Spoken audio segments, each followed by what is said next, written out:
Bismillahirrahmanirrahim. Assalamualaikum warahmatullahi wabarakatuh. Anak-anak sekalian, selamat bertemu dan berjumpa dengan saya Bubun Syabun Mila pada mata pelajaran Al-Quran Hadis. Insyaallah untuk pertemuan kali ini kita akan berkenalan dengan mata pelajaran Al-Quran Hadis yang saya ampu untuk semester ganjil tahun pelajaran 2020-2021. Anak-anak sekalian, sebelum saya perkenalkan mata pelajaran Quran Hadis, saya ingin memperkenalkan terlebih dahulu. Ini profil saya. Kebetulan saya lahir di Ciamis tanggal 15 Oktober tahun 1975. Kemudian pendidikan saya semua berbasis madrasah, mulai dari madrasah ibtidaiyah, madrasah sanawiyah, kemudian Darussalam, Yayan Sunan Gunung Jati Bandung S1-nya, kemudian S2-nya UIN Sunan Gunung Jati Bandung. Dan selanjutnya ini keluarga kecil saya. Alhamdulillah anak sudah 3 dan 1 yang paling cikal sudah lulus dari UIN Sunan Gunung Jati Bandung. Kemudian yang kedua baru semester 2 di UIN Sunan Gunung Jati Bandung mengambil jurusan pendidikan bahasa Arab. Dan yang ketiga Ajwa Alisa Fatia Al-Sihab, baru usia 3 tahun 8 bulan. Sekilas tentang perkenalan tentang pribadi saya. Untuk selanjutnya, anak-anak sekalian, saya akan perkenalkan materi pelajaran Al-Quran Hadis untuk semester 1 tahun pelajaran 2020-2021. Anak-anak sekalian, paling tidak ada 4 poin judul besar yang akan kita bahas bersama-sama. Yang pertama adalah tentang pola hidup sederhana dan perintah menyantuni para duafa. Kemudian yang kedua, berpikir positif dan sabar dalam menghadapi ujian dan cobaan. Yang ketiga, melestarikan lingkungan hidup. Yang keempat, mengembangkan ilmu pengetahuan dan teknologi. Untuk bahasan pola hidup sederhana dan perintah menyantuni para duafa, Insya Allah ada beberapa ayat Al-Quran dan beberapa hadis.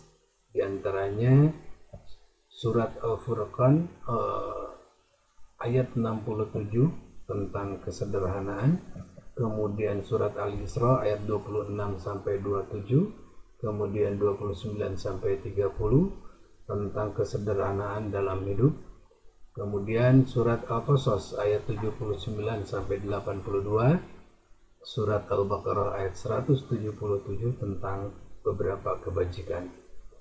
Untuk selanjutnya Quran surat Al-Ma'un ayat 1 sampai 7 tentang bermegah-megahan di dunia dan akhirat. Dan selanjutnya ada 2 hadis yang akan kita bahas pada materi pola hidup sederhana dan perintah menyantuni para duafa. Untuk bahasan selanjutnya yaitu berpikir positif dan sabar dalam menghadapi ujian dan cobaan, yaitu dalam surat Al-Baqarah ayat 155 sampai 157 tentang macam-macam ujian dari Allah. Kemudian surat Al-Imran ayat 186 tentang keniscayaan ujian dari Allah. Kemudian ada 2 hadis yang akan kita bahas pada pokok bahasan berpikir positif dan sabar dalam menghadapi ujian dan cobaan.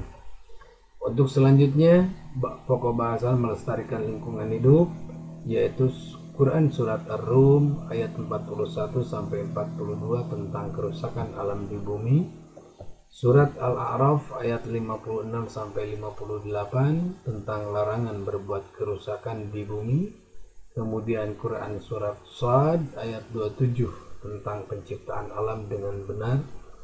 Selanjutnya surat Al-Furqan ayat 45 sampai 50 tentang ciptaan Allah untuk manusia. Selanjutnya surat Al-Baqarah ayat 204 sampai 206 tentang perilaku orang munafik terhadap kelestarian alam. dan ada satu buah hadis yang akan kita bahas bersama-sama yang diriwayatkan oleh Imam Bukhari.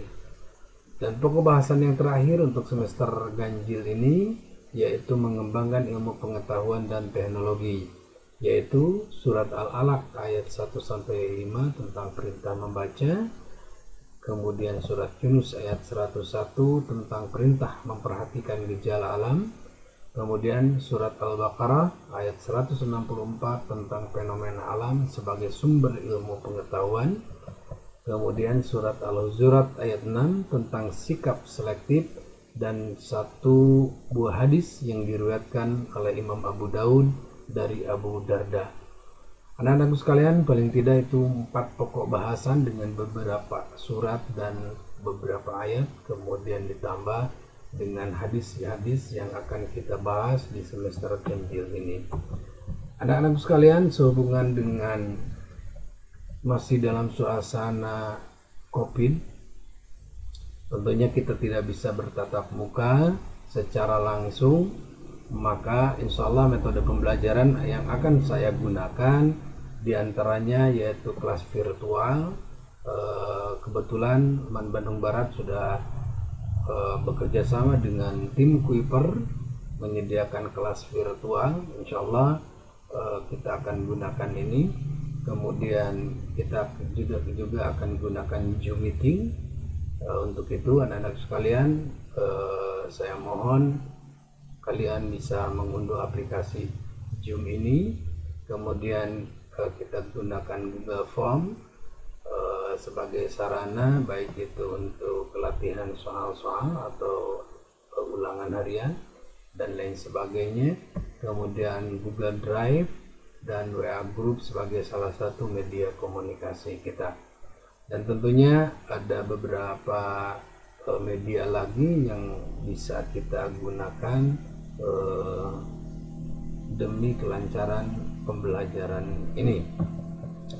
Untuk itu anak-anak sekalian, saya mohon meskipun kita tidak bisa bertatap muka, tapi paling tidak kalian bisa mengikuti pembelajaran daring ini dengan sebaik-baiknya.